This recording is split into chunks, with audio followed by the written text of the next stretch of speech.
자, 안녕하세요. 송원TV 시청자 여러분, 송원입니다. 바야흐로 선거의 계절입니다. 이에 따라 지역의 미래를 위해 선출직에 도전하는 분들의 발걸음도 점점 빨라지고 있습니다. 송원TV에서는 지역 유권자들에게 후보자들의 생각과 비전을 전달하기 위해 선거에 출마하는 분들과의 대담을 이어가고 있습니다.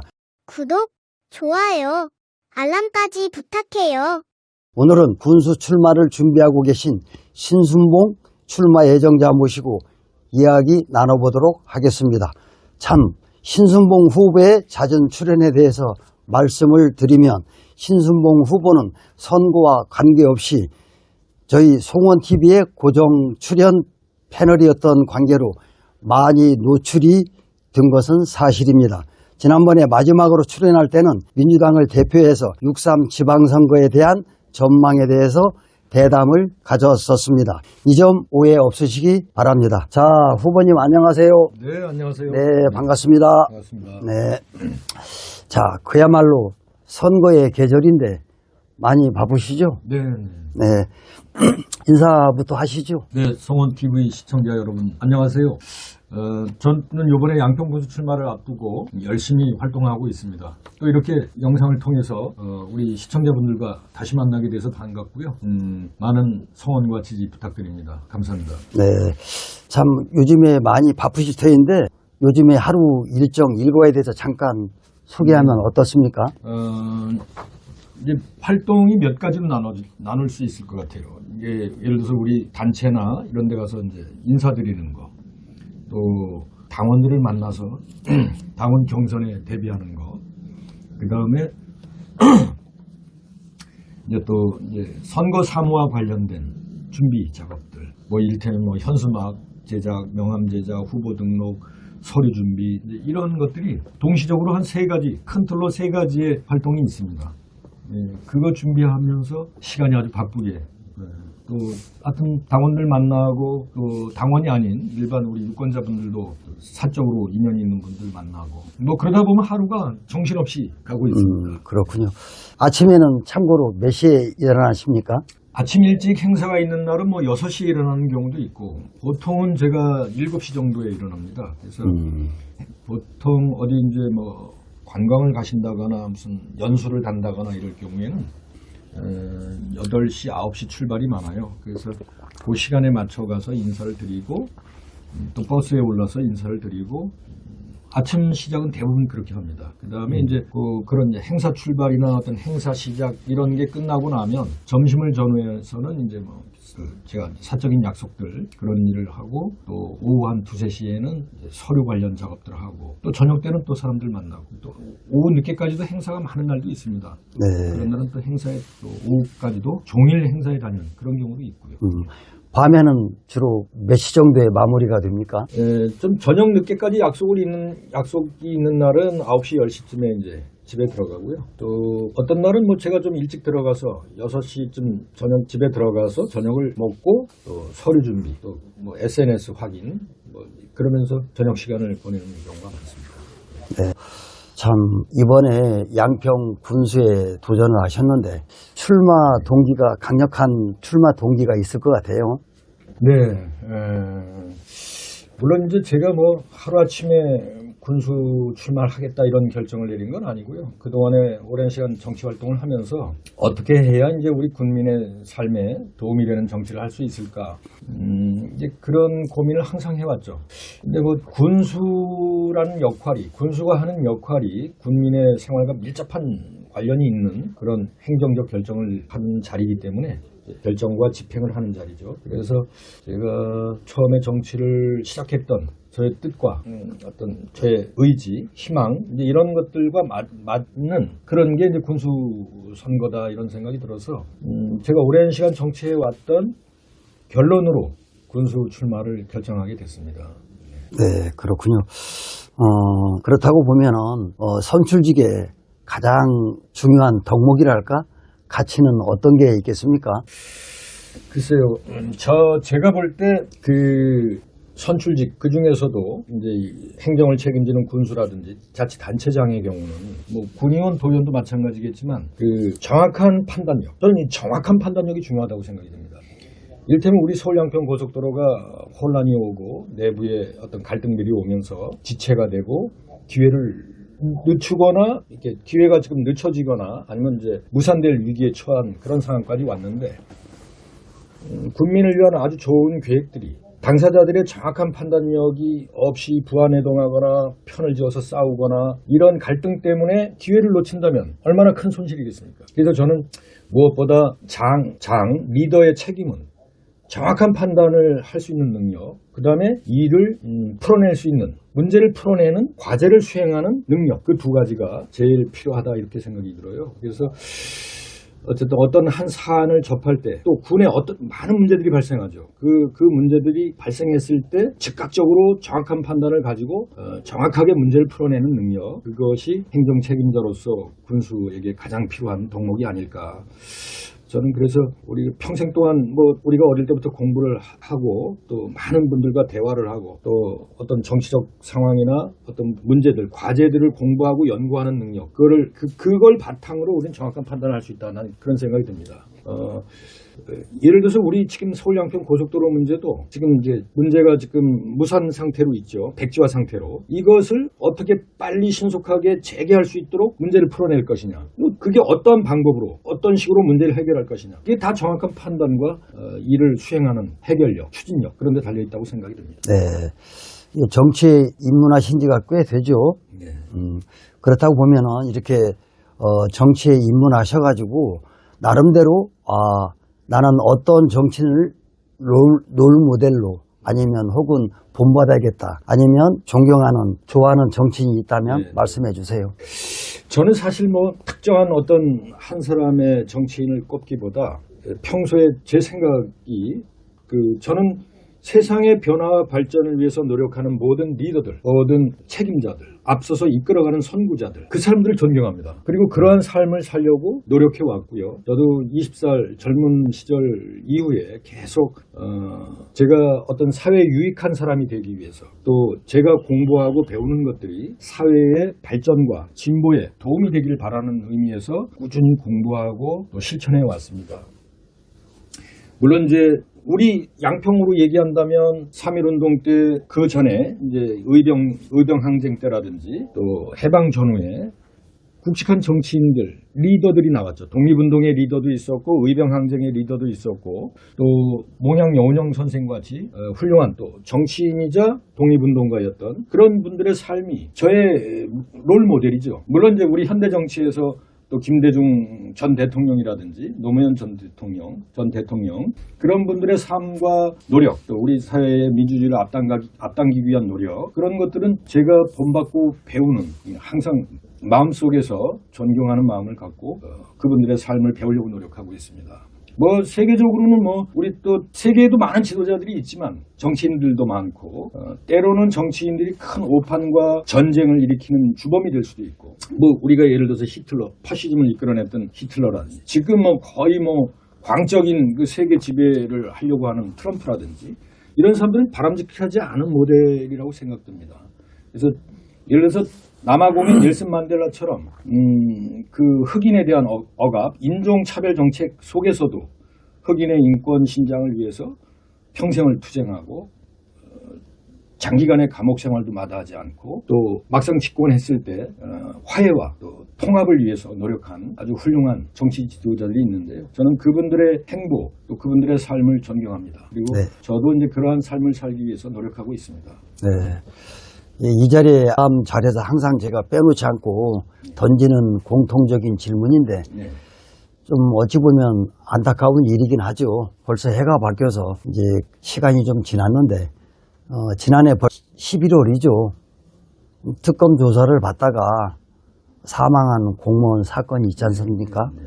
이 부분에 대해서는 어떻게 생각하십니까? 약간 이제 이거는 말하기가 좀 어려운 부분이 있습니다. 그런데도 굳이 말을 해야 된다면 저는 사실 공무원들이 무슨 죄가 있겠습니까? 공무원들은 대부분 이제 우리 양평군으로 얘기한다면 군수나 의원, 국회의원 뭐 이런 결정권을 가진 사람들의 말을 들어서 일을 하죠. 뭐 특히 지방자치 이후에는 자치단체의 장의 판단과 의견에 따라서 공무원들이 움직이고 일을 할 수밖에 없죠. 그런데 저는 공무원들이 일을 하면서 부당한 지시는 좀 거부할 필요도 있다. 그리고 잘못된 지시가 있을 수 있거든요. 그리고 너무 지나치게 공무원의 입장에서 본다면 지나치게 정치적 결정에 따라야 되는 그런 어떤 곤란한 상황도 있을 수가 있는데 지난번 우리 단월 위원장님의 경우는 이게 이제 고속도로 건설 과정에 생겼던 여러 가지 문제들, 그게 결국은 이제 공무원들이 책임을 지는, 사실은 정치인들이 져야 될 책임인데, 그리고 정치인 스스로가 솔직하게 특검에서 진술을 했으면 되는 문제를 연루된 모든 공무원들이 특검에 가서 뭐 사실 여부를 추궁당하고, 그걸 또 저는 그렇게 생각합니다. 공무원들이 자기가 한 일 그대로 말하면 된다고 봅니다. 그리고 그것을 굳이 나와서 번복할 필요도 없고, 제가 이제 그 사건의 내막을 들여다보면 약간 이제 그 정치인들이 좀 그분이 조사받고 나온 이후에 여러 가지 압박을 한 정황도 있어 보이고요. 그런데 어쨌든 그 죽음은 참 안타까운 일이죠. 저는 그 위원장님이 죽음을 선택하지 않고 진실을 선택했어야 된다. 그런 생각을 하고 있습니다. 그래서 다시는 또 그런 일이 발생하지 않도록 정치인들이 자기가 책임지는 정치를 해야지 공무원들에게 책임이 전가되는 그런 우를 범해서는 안 된다. 그런 교훈이 그 사건을 놓고 차후에 양평의 정치인들이 저는 그런 점을 분명히 명심해야 될 일이다. 그렇게 생각하고 있습니다. 네, 그렇군요. 자, 그럼 이번에는 프로필 관련 질문이 되겠습니다. 네, 네. 프로필을 보니까 북토피아닷컴 EBI 정보 기술이 등장을 하는데 일반 유권자들께서는 좀 생소하게 느껴지는데 부연적으로 설명 좀 부탁드립니다. 뭐 잘 아시겠지만 저는 신문사 기자로 이제 오랜 시간 일을 했고요. 그런 다음에 제가 이제 뭐 개인적 사정으로 신문사를 그만두게 됐고, 그 후에 북토피아라는 회사에서 이제 편집 주간으로 일을 했습니다. 근데 북토피아라는 회사는 우리나라 그 300개 출판사가 출자를 해서 자본금을 만들어서 전자책 회사를 설립했어요. 그러니까 그때만 해도 1999년이니까 상당히 빠른 시기에 전자책 회사를 설립한 겁니다. 그러니까 그때만 해도 오프라인이 지배하던 당시인데. 네. 그래서 아주 이제 IT 붐이 일던 때였고, 모든 것을 이제 온라인화하는 과정이었는데, 책도 이제 이북, 전자책, 이런 게 이제 앞으로 미래의 시장, 도서 시장을 이제 주류로서 성장할 것이다. 이렇게 예측을 하고, 전자책 회사를 설립했고, 저는 이제 거기에 직원으로 들어가서 이제 콘텐츠를 선택하는 문제, 또 웹매거진, 출판과 관련된 웹매거진을 또 이제 편집하고 또 운영하고 이런 책임자로 일을 했고요. 그래서 일종의 그 온라인 서점이지만 전자책 온라인 서점, 그런 사업 분야였습니다. 그래서 그 회사가 한 5, 6년 유지가 되다가 나중에 이제 자본금 고갈로 문을 닫았는데요. 아니, 문을 닫은 게 아니고 다른 회사로 이제 매각이 돼갖고 다른 회사와 흡수합병이 돼버렸어요. 근데 저는 거기서 3년간 일을 했습니다. 네. 3년간 일하면서 이제 사실은 온라인 세계, IT, 또 이런 전자책, 이런 분야에 대해서는 이제 3년 일하면서 많은 걸 배웠죠. 네, 그렇군요. 그리고 EBI 정보기술이라는 회사는 저희 이제 친형이 한국 IBM이라고 그 아주 유명한 컴퓨터 회사죠. 그 하드웨어 장비를 주로 생산해서 전 세계의 그 기업, 뭐 개인, 뭐 단체, 연구소 이런 곳에 시스템을 구축하는 그런 회사인데요. 저희 형이 IBM에 오래 근무하다 퇴직을 하고 창업을 했었어요. 네. 그 회사가 EBI 정보기술인데 제가 거기서는 오래 일하지는 않았고 1년 일을 하면서 이제 신생 회사이기 때문에 우리나라는 이게 납품 구조가 있습니다. 대학이나 기업에 납품을 하려면 실적이 대단히 중요해요. 그러니까 3억 이상의 납품 실적이 있어야 우리가 이제 사업을 이제 발주해서 기업들에게 이제 이 사업에 응모를 하라고 하죠. 그럴 때 기존의 사업 실적이 대단히 중요합니다. 그래서 3억 이상, 10억 이상의 납품 실적이 있는 회사만 이제 납품에 응할 수가 있는데, 그래서 제가 알고 있는 이제 인맥들 아니면 이제 제가 또 시청이라 많은 시청들, 수도권에 있는 많은 도시의 시청들을 다니면서 하드웨어와 또 특히 소프트웨어, 우리가 뭐 ERP라고 해서 전사적 자원관리, CRM이라고 해서 고객관리, 이런 경영과 관련된 소프트웨어 프로그램을 판매하는 IBM 장비와 소프트웨어를 판매하는 그런 회사였습니다. 그래서 제가 1년 동안 납품 거래 실적을 만들어서 형의 회사가 이제 좀 납품할 수 있는 그런 여기 토대를 만들어주고 저는 이제 빠졌습니다. 네, 그렇군요. 네. 그리고 또 프로필을 보다 보니 2018년부터 2020년까지 기본소득위원회 실무위원을 역임도 하셨고 또 그와 관련해서 양평본부 상임대표도 역임을 하셨는데 이와 관련해서도 좀 네. 기본소득 또 요즘은 이제 기본사회라고 말을 많이 하죠. 그 기본소득과 기본사회는 제가 2017년부터 그러니까 지금 한 9년째 관련된 일을 제가 12년 동안 정당 활동을 했는데 그중에 9년이 기본소득, 기본사회 그것과 관련된 단체 또 이렇게 업무 이런 것들을 많이 해왔습니다. 그래서 2017년부터 제가 여주 양평 쪽 신문에다가 칼럼을 쓰기도 했고요. 그다음에 2018년에 경기도지사 이재명 지사가 경기도지사가 되었을 때 그 경기도 기본소득위원회 실무위원으로 참여를 해서 우리 경기도 6개 시범지역, 뭐 양평, 여주, 이천 이런 농업지역에 농민 기본소득을 만드는 과정에 참여를 했고요. 그때 이제 양평 기본소득 국민운동 양평본부 상임대표를 또 겸해서 했습니다. 경기도 기본소득위원회가 끝난 다음에 바로 이제 그 사단법인 기본소득 양평본부 상임대표를 맡았고, 그게 또 2013년에는 이제 이재명 당시 이제 우리 민당 당대표가 이제 기본사회라는 어떤 미래사회 비전을 제시하면서 당의 기본사회위원회가 만들어졌어요. 특별위원회로.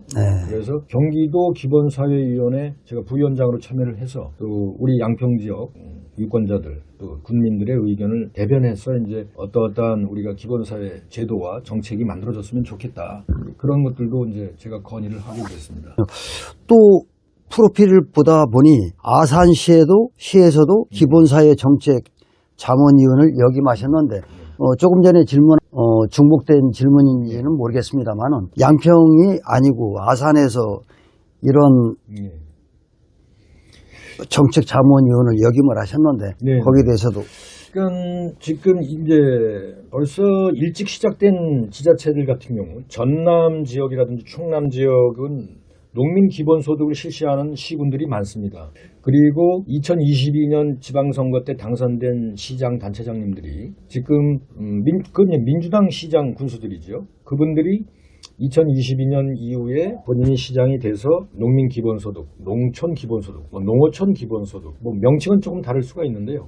각 지자체마다 지금 이제 기본소득과 관련된 정책들을 시행하기 위해서 많은 노력을 하고 있습니다. 그 중에 제가 이제 작년에 아산시 기본사회 자문회의 거기에 전문위원으로 참여를 하고 있고요. 또 최근에 올해 한 두 달 전에는 경기도 부천시의 기본사회 추진단에 또 전문위원으로 참여를 해서 아산시와 부천시가 기본사회와 관련된 정책들을 도입할 수 있도록 그 정책에 대해서 자문하고 어떤 방향을 정하고 내용을 정하는 그러한 그 실무회의에 참가해서 전문가 회의에 참가해서 의견을 발표하고 같이 또 이제 그거를 시장에게 제안을 해서 곧 아마 아산시 같은 경우는 아산형 기본사회라는 정책 프로그램을 만들어서 이제 시행할 걸로 알고 있고요. 부천시도 부천형 기본사회의 이제 정책 내용들을 세분화시켜서 곧 시행할 걸로 알고 있습니다. 저도 이제 그 회의에 참여하면서 실무적인 도움을 드리고 있습니다. 네, 그렇군요.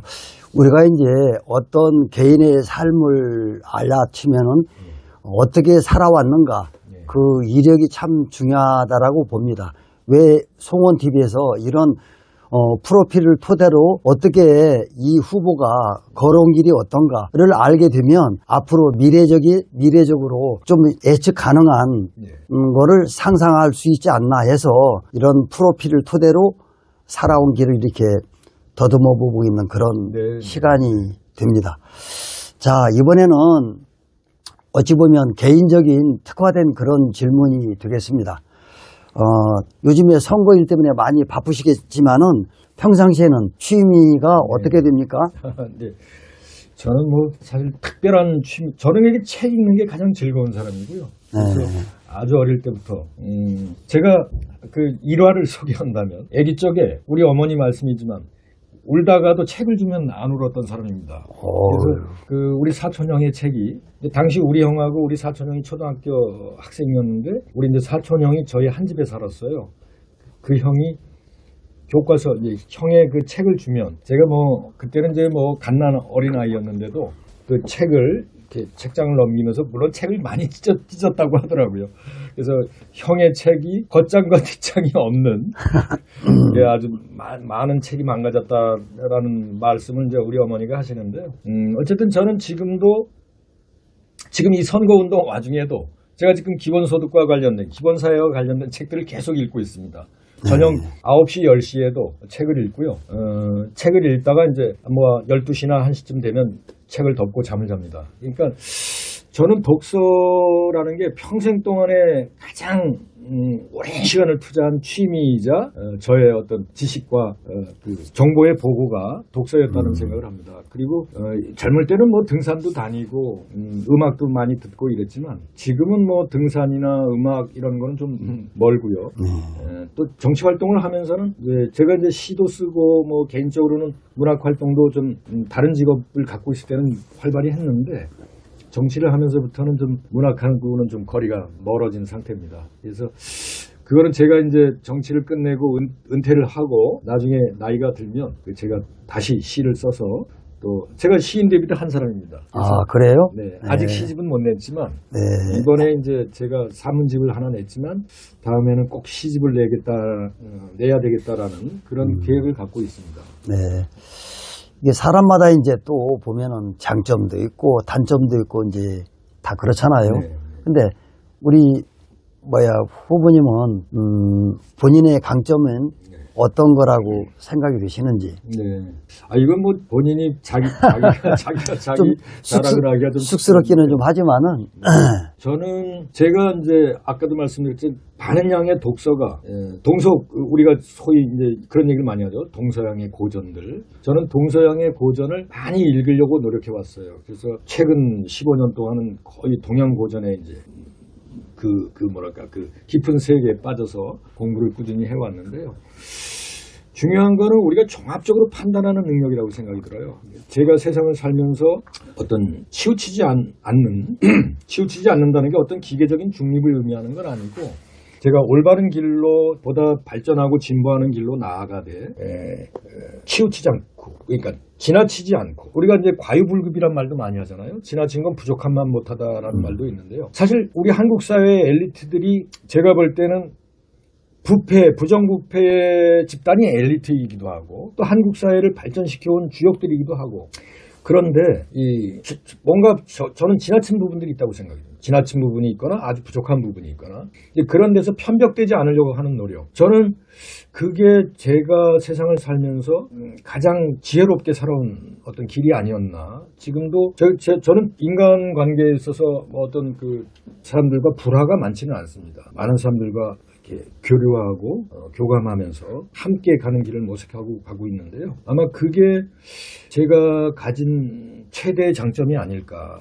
저는 그래서 물론 적이 없다라고 말하는 게 반드시 뭐 좋은 표현은 아닐 수도 있는데 가급적이면 적을 만들지 않고 어떠한 처지에 서로 반대되는 적대적인 입장에 있다 하더라도 인간적으로 그분들과 교류하고 인간의 신뢰 이런 거는 끝까지 함께 가는 이런 일화를 말해도 될까 모르겠네요. 편하게 말씀하세요. 네. 예전에 제가 젊을 때 이제 민주화 운동 한다고 시위에도 참여하고 이러다가 우리가 소위 말하는 감옥 생활도 했는데요. 그때 그 교도소의 소장님이 저에게 존경한다는 말씀을 했습니다.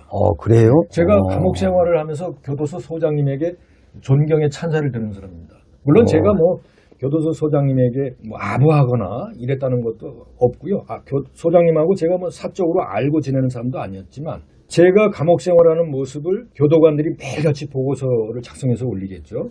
그런데 그 보고서만을 4개월 동안 본 소장님이 제가 출소하기 뭐 며칠 전쯤 되었을 때 저한테 우리 참 제가 많은 우리 교도관들의 보고서를 받아서 보고 있는데 참 존경할 만한 우리 재소자죠. 존경할 만한 재소자이고 참 민주화 운동가로서 누가 봐도 행동이나 품행이 이렇게 좀 올바른 분으로 보여서 자신이 존경스러운 마음이 들었다라는 말씀을 하셨어요. 그래서 제가 그때 그런 교훈을 깨달았죠.